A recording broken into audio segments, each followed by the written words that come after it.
Hello everyone, welcome back to our YouTube channel Study Sure. तो बच्चों, आज का हमारा टॉपिक है ब्लीडिंग डिसऑर्डर। ब्लीडिंग डिसऑर्डर में कौन सा डिसऑर्डर बच्चों? Haemophilia. Haemophilia mainly two type का है, haemophilia A and haemophilia B. ठीक है बच्चों, अगर हम डिटेल में हीमोफीलिया को पढ़े तो हीमोफीलिया थ्री टाइप का है, बट जो हमारे सिलेबस में है वो कितने टाइप का है? टू टाइप का है, हीमोफीलिया ए एंड बी। ठीक है, तो चलिए स्टार्ट करते हैं अपना वीडियो लेक्चर। आपको इस वीडियो के बाद हीमोफीलिया के बारे में ऑल अबाउट नॉलेज हो जाएगी, जो कि हमारे पॉइंट ऑफ व्यू से बहुत ज़्यादा इंपॉर्टेंट है। हीमोफीलिया नीट के पॉइंट ऑफ व्यू से, अदर कॉम्पिटेटिव एग्जाम और नीट में हमेशा इसके क्वेश्चन आते रहते हैं बच्चों। ठीक है, अगर आप कोई भी एमबीबीएस कर रहे हैं, बीडीएस, बीएमएस, बीएचएमएस, तो उनके लिए बहुत एक इम्पोर्टेंट टॉपिक है। तो चलिए स्टार्ट करते हैं। What is haemophilia? हीमोफीलिया क्या है? Haemophilia is a hereditary bleeding disorder. Hereditary है मतलब हमारे जो पेरेंट्स से बच्चों में आया है। ठीक है, hereditary bleeding disorder caused by deficiency of specific clotting factor. ये होता है किससे? कोई जो हमारा स्पेसिफिक क्लोटिंग फैक्टर है। इस क्लोटिंग फैक्टर कितने हैं बच्चों? हमारे 12 क्लोटिंग फैक्टर है। ठीक है, उनमें से कोई स्पेसिफिक क्लोटिंग फैक्टर है जिसकी वजह से हमारा हीमोफीलिया होता है, leading to defective intrinsic intrinsic pathway of coagulation and delay blood clot formation. ठीक है, तो उससे क्या होता है, जो हमारा इंट्रेंसिक क्लोथिंग पाथवे होता है वो बच्चों डिफेक्ट हो जाता है, और उससे जो हमारा ब्लड क्लॉट होता है वो फॉर्म नहीं हो पाता। ठीक है, अब वो है बच्चों टाइप ऑफ हीमोफीलिया। हीमोफीलिया जो है वो मेनली थ्री टाइप का है, बट जो हमारे सिलेबस में है वो टू टाइप का है। ठीक है, फर्स्ट है हीमोफीलिया ए एंड सेकंड है हीमोफीलिया बी। ठीक है स्टूडेंट, अब जो एक मोस्ट इंपोर्टेंट पॉइंट है वो है जो हीमोफीलिया ए है वो किस फैक्टर की वजह से होता है? हमारा क्लोटिंग फैक्टर नंबर 8। और जो हीमोफीलिया बी है वो किस फैक्टर की वजह से होता है? Haemophilia clotting factor number 9। ठीक है, बहुत इंपॉर्टेंट है बच्चों। अगर आपका वाइवा भी चल रहा है और आपने ये दोनों पॉइंट बता दिए, जो हीमोफीलिया है, हीमोफीलिया ए है वो क्लोटिंग फैक्टर नंबर 8 के थ्रू होता है, और जो हीमोफीलिया बी है वो क्लोटिंग फैक्टर नंबर 9 की डेफिशिएंसी में होता है। ठीक है, तो आपको पूरे मार्क्स मिलने के चांस हो जाते हैं। फिर है other name of haemophilia A and B. जो other name of haemophilia A है वो क्या है बच्चों? क्लासिक हीमोफीलिया और रॉयल डिसीज। ठीक है, दो नेम है बच्चों इसके, रॉयल डिसीज। ठीक है, और जो हमारा हीमोफीलिया बी है उसका अदर नेम है बच्चों क्रिसमस डिसीज। ठीक है, आपको फर्स्ट के और सेकंड के अदर नेम भी जरूर लर्न करने हैं और डेफिशिएंसी फैक्टर भी लर्न करने हैं। हीमोफीलिया ए का है क्लासिक हीमोफीलिया और रॉयल डिसीज, हीमोफीलिया बी का है क्रिसमस डिसीज। ठीक है, न्यूमेरिक्स आपको लर्न करना है। जो हीमोफीलिया है वो फैक्टर नंबर 8 की डेफिशिएंसी में, जो बी है वो फैक्टर नंबर 9 की डेफिशिएंसी में। आप ऐसे लर्न कर सकते हो। ठीक है, अब जो जेनेटिक्स है क्या है? जो हीमोफीलिया है बच्चों वो क्या है? एक्स लिंक रिसेसिव डिसऑर्डर है। ठीक है, अफेक्ट करता है मोस्टली मेल्स को। ठीक है, क्यों अफेक्ट करेगा? क्योंकि मेल्स के जो क्रोमोसोम फैक्टर्स होते हैं वे कौन से होते हैं? X Y. ठीक है, ये क्या है? हमारा एक्स लिंक रिसेसिव डिसऑर्डर है। अगर हमारे एक्स कैरियर भी हो गया, एक्स पे कोई हीमोफीलिया का कैरेक्टर आ गया, ठीक है, यहाँ पे आ गया, तो ये क्या हो जाएगा हमारा? क्योंकि एक्स लिंक है तो ये क्या हो जाएगी? डिसीज हो जाएगी। और अगर मेल के हमारे क्रोमोसोम चेक करें तो हम एक्स एक्स होते हैं।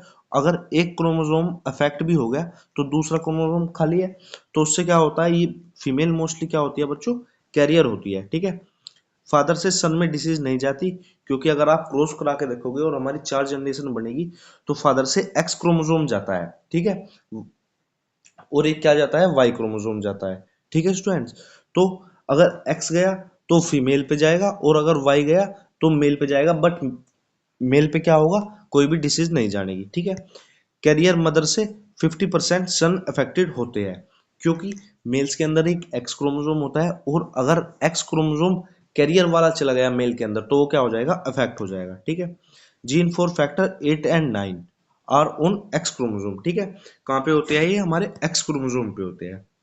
फिर है हमारी पैथोफिजियोलॉजी। ठीक है, मतलब डिसीज कैसे कोज होती है। ठीक है, जो हमारा नॉर्मल इंटेंसिक पाथवे होता है बच्चों वो होता है हमारा फैक्टर नंबर 12, 12 से 9, 12 से 11, 11 से 9। ठीक है, 12 से 11, 11 से 9 एंड देन 8, फिर होता है 10। ठीक है बच्चों, ऐसे जो हमारा नॉर्मल इंट्रिंसिक पाथवे होता है, फिर उससे थ्रोम्बिन बनता है, फिर फिब्रिन क्लोथ बनता है।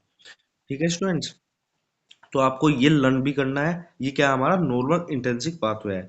बट जो हमारा हीमोफीलिया ए और बी है उसमें क्या हो जाता है? फैक्टर नंबर 8 डेफिशिएंसी हो जाता है। ठीक है, फैक्टर नंबर 8 कहाँ पे है? यहाँ पे है, फोर्थ पोजीशन पे। ठीक है, ये क्या हो जाता है? डिसऑर्डर हो जाता है, इसमें खराब हो जाता है। ठीक है, और नाइन्थ ए और एट्थ ए कॉम्प्लेक्स फॉर्म नहीं करते, ठीक है स्टूडेंट। तो फैक्टर नंबर 10 क्या होता है हमारा, एक्टिवेट नहीं होता, ठीक है। ये तो आपके अंदर की बात हो गई, बट जो हीमोफीलिया ए है उसमें डेफिशिएंसी हो जाती है फैक्टर नंबर 8 की, और वे फैक्टर नंबर 10 को एक्टिवेट नहीं कर पाते, जिससे क्या होता है हमारा, रिड्यूस हो जाता है, मतलब कमी हो जाती है थ्रोम्बिन के फॉर्मेशन की, ठीक है। और उससे क्या होता है, वीक या अपसेंट रह जाता है फिब्रिन क्लोथ, ठीक है, फिब्रिन नहीं बन पाता। फिर है हमारा हीमोफीलिया बी। हीमोफीलिया बी में हमारी फैक्टर 9 की डेफिशिएंसी होगी, इंट्रिंसिक पाथवे हो जाता है ब्लॉक। तो जो हमारा हीमोफीलिया ए में होता था वही हीमोफीलिया बी में होगा, क्या, एक्सेसिव ब्लीडिंग होगी, फिब्रिन क्लोथ नहीं बन पाने का, और इससे क्या हो जाता है, हमको एनीमिया भी होने के चांसेस रहते हैं बच्चों। फिर है हमारे क्लासिफिकेशन। क्लासिफिकेशन किस बेस पे करेंगे बच्चों, हम हीमोफीलिया ए और बी को हम क्लासिफाई करेंगे, ठीक है। अगर कोई लेस देन वर्स परसेंट में होते हैं, वो कैसे होते हैं बच्चों, सीवियर होते हैं, उनमें क्या होता है, स्पॉन्टेनियस ब्लीडिंग होती है, मतलब बिना किसी चोट के भी हमको क्या होना स्टार्ट हो जाएगा, ब्लीडिंग होना स्टार्ट हो जाएगा। बट ये कितने परसेंट में होता है, लेस देन 1% ह्यूमंस में होता है ये। फिर 1 to 5 में होता है मॉडरेट, आफ्टर माइनर ट्रोमा, कोई अगर हमको थोड़ी सी चोट लग गई, ठीक है, तो उसमें क्या हो जाता है, हमको ब्लीडिंग स्टॉप नहीं होती, ठीक है। और 5 to 40% में माइल्ड होता है, क्या, हमें कोई सर्जरी हुई या फिर कोई डेंटल वर्क हुआ, दांत में अगर कोई चोट वोट लग गई हमारी, ठीक है, तो उससे भी क्या होता है, हमारी ब्लीडिंग स्टॉप नहीं होती। ये कितने परसेंट में होता है, 5 to 40% पीपल्स में होता है। फिर है क्लिनिकल फीचर। क्लिनिकल फीचर्स क्या है बच्चों, कॉमन फीचर जो है इसके, प्रोलोंग ब्लीडिंग होगी, डीप टिश्यू ब्लीडिंग होगी, बट जो नॉर्मल प्लेटलेट फंक्शन है वो क्या रहता है, नॉर्मल, ठीक है बच्चों। प्लेटलेट्स का काउंट इंक्रीज या डिक्रीज नहीं होता है, प्लेटलेट्स अपना वर्क करती रहेगी, बट क्या होता है, हमारा थ्रोम्बिन नहीं बन पाता, क्योंकि इंट्रेंसिक पाथवे क्या हुआ है बच्चों, अफेक्ट हुआ है, ठीक है। प्रोलोंग ब्लीडिंग होती है, आपको लर्न करना है। डीप टिश्यू ब्लीडिंग भी होगी, बट जो नॉर्मल प्लेटलेट का फंक्शन है या क्वालिटी है या क्वांटिटी है वे क्या रहेगी, नॉर्मल रहेगी। फिर है हमारे मोस्ट कैरेक्टर साइन, ठीक है। इसमें क्या होता है, हेमेटोथ्रोसिस होता है बच्चों। हेमेटोथ्रोसिस क्या होता है, ब्लीडिंग होती है जॉइंट्स में। जॉइंट्स किन किन जॉइंट्स में, नी में, एंकल में और एल्बो में, ठीक है स्टूडेंट। फिर है हमारे लेबोरेटरी फाइंडिंग। लेबोरेटरी फाइंडिंग्स क्या है हमारी, उनको हम देखेंगे। जो मैंने आपको बताया है, प्लेटलेट्स काउंट भी नॉर्मल रहेगा, हमारा ब्लीडिंग टाइम भी नॉर्मल रहेगा, बट जो एपीटीटी है वो क्या हो जाएगा बच्चों, इंक्रीज हो जाएगा। एपीटीटी की फॉर्म क्या है, एक्टिवेटेड पार्शियल प्रोथ्रोम्बिन टाइम, ठीक है। पीटी, प्रोथ्रोम्बिन टाइम भी नॉर्मल रहेगा, बट जो क्लोटिंग टाइम है वो क्या हो जाएगा बच्चों, इंक्रीज हो जाएगा, ठीक है। क्लोटिंग टाइम इंक्रीज होगा क्योंकि थ्रोम्बिन नहीं बनेगा। फिर है, क्योंकि इंट्रिंसिक पाथवे क्या हुआ है हमारा, डिफेक्ट हुआ है, डिफेक्ट कर लो अफेक्ट कर लो, ठीक है स्टूडेंट।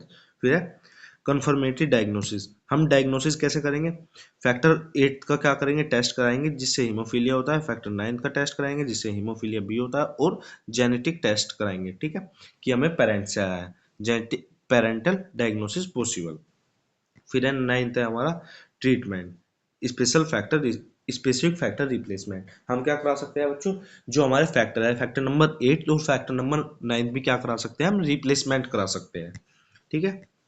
रिकॉम्बिनेंट फैक्टर मतलब आर्टिफिशियल जो फैक्टर बने हुए हैं उनको हम अपने क्लोटिंग फैक्टर उनको अंदर जनरेट करा सकते हैं, ठीक है। उससे क्या होगा, फैक्टर नंबर 8 हम हीमोफीलिया की डिसीज में कराएंगे, और फैक्टर नंबर 9 हम किसकी डिसीज में कराएंगे, हीमोफीलिया बी की डिसीज में। फिर है डेस्मोप्रेसिन, डीडीएवीपी। ये किस में हेल्प करता है बच्चों, जैसे हमारा हार्मोन होता है वेसोप्रिंस, जो कहाँ से रिलीज होता है हमारा, न्यूरोफाइसिस मींस पोस्टीरियर पिट्यूटरी से, ठीक है। वो क्या कराता है, जो हमारी ब्लड वेसल्स होती है उनको क्या कराता है, रिलैक्स कराता है, वे मोटी हो जाती है बच्चों। तो ये भी क्या कराता है, जो हमारी ब्लड वेसल्स होती है उनको रिलैक्स करा देता है, ठीक है। इफेक्ट करता है किसमें, हीमोफीलिया ए में, ठीक है। नोट इफेक्ट है ये हीमोफीलिया बी में, ठीक है। मैकेनिज्म क्या है, stimulate release of factor 8 and वोन विलियनबर्न फैक्टर फ्रॉम एंडोथेलियल सेल। कहाँ से रिलीज होंगे, एंडोथेलियल सेल से होंगे बच्चों, ठीक है। सपोर्टिव थेरेपी जो है हमारी, ट्रान एक्समिक एसिड और फ्रेश फ्रोजन प्लाज्मा भी हम चढ़ा सकते हैं, मतलब दे सकते हैं पेशेंट को, ठीक है। कॉम्प्लिकेशन है बच्चों, रिकरेंट हिमैथ्रोसिस होगा, मतलब जो हमारे जॉइंट्स में ब्लीडिंग होगी वो बार बार होती रहेगी, अगेन एंड अगेन होगी। फिर है आयरन डेफिशिएंसी एनीमिया, हमारी बॉडी में एनीमिया हो सकता है iron deficiency. Development of factor inhibitors, मतलब जो हमारे क्लोटिंग फैक्टर्स है उनके अगेंस्ट ही क्या बन जाएगी, हमारी एंटीबॉडी बन जाएगी, ठीक है। और ये क्या होगा, फिर नेक्स्ट है life threatening intracranial bleeding. Intracranial मतलब जो हमारा माइंड है, ब्रेन है, उसमें क्या होगा, इंटर ब्लीडिंग होनी स्टार्ट हो जाएगी। ठीक है स्टूडेंट्स, ये क्या है, इसके कॉम्प्लिकेशन है। जी करंट हिमेटोथ्रोसिस होगा, मतलब जॉइंट्स में ब्लीडिंग होगी। आयरन डेफिशिएंसी एनीमिया होगा। और क्या होगा हमारा, फैक्टर इनहिबिटर्स बन जाएंगे, मतलब फैक्टर्स के अगेंस्ट क्या बन जाएगी, एंटीबॉडी बन जाएगी, और इंट्राक्रेनियल ब्लीडिंग होगी। फिर नेक्स्ट है difference between haemophilia A and haemophilia B. इनमें क्या है बच्चों, किस फैक्टर की, हीमोफीलिया ए किस फैक्टर की वजह से होता है, एट्थ की, हीमोफीलिया बी नाइन्थ की। ठीक है, जो हीमोफीलिया ए है वो मोस्ट कॉमन है, और जो हीमोफीलिया बी है वो क्या है, लेस कॉमन है। जो हीमोफीलिया ए है उसका नेम है क्लासिक डिसऑर्डर और रोयल डिसीज। हीमोफीलिया बी का है क्रिसमस डिसीज। ठीक है स्टूडेंट, ट्रीटमेंट है हमारा आर्टिफिशियली क्या होगा, फैक्टर नंबर 8 पेशेंट को हम देंगे आर्टिफिशियली, और हीमोफीलिया बी में फैक्टर नंबर 9। फिर है जो हमारी नीट के लिए इंपोर्टेंट लाइंस है, haemophilia affect the intrinsic pathway. कौन सा पाथवे, एक्सट्रिंसिक पाथवे नहीं बच्चों, इंट्रिंसिक पाथवे। ठीक है, इनहेरिटेंस किसकी वजह से, एक्स लिंक्ड रिसेसिव डिसऑर्डर है। एपीटीटी इंक्रीज हो जाएगा, बट पीटी क्या रहेगा, नॉर्मल रहेगा। ठीक है, प्लेटलेट्स क्या रहेगी, नॉर्मल रहेगी। ठीक है, पीटीबी और प्लेटलेट्स भी क्या रहेगी, हमारी नॉर्मल रहेगी। फिर है मोस्ट कॉमन ब्लीडिंग साइट कहाँ पे है, जॉइंट्स में। जब सबसे ज्यादा ब्लीडिंग कहाँ पे होगी बच्चों, हमारी जॉइंट्स में होगी। ठीक है स्टूडेंट्स, तो ये था हमारा ऑल अबाउट हीमोफीलिया। उम्मीद है आप सबके समझ में आया होगा, बहुत अच्छे नोट्स है। अगर आप इन नोट्स से पढ़ोगे बच्चों तो आपका कोई भी क्वेश्चन हीमोफीलिया से गलत होने के चांस नहीं है। Thank you, have a nice day.